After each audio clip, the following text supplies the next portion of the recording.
तो रायपुर से अभी की बड़ी खबर आ रही है। बता दें कि नालंदा परिसर के सेंट्रल लाइब्रेरी में छात्रों ने जम के हंगामा मचाया है।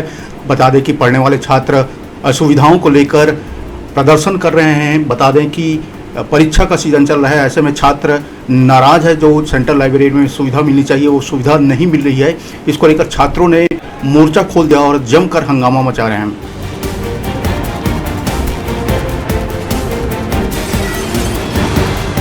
बता दें कि छत्तीसगढ़ की राजधानी रायपुर के सेंट्रल लाइब्रेरी में छात्रों ने जमकर मचाया हंगामा।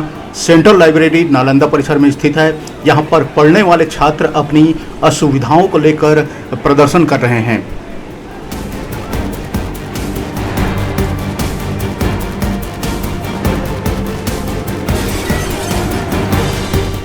बता दें कि इन दिनों कॉलेजों की परीक्षाएं चल रही हैं। इन्हीं दिनों छात्र छात्राओं को लाइब्रेरी का सबसे ज़्यादा ज़रूरत महसूस होती है।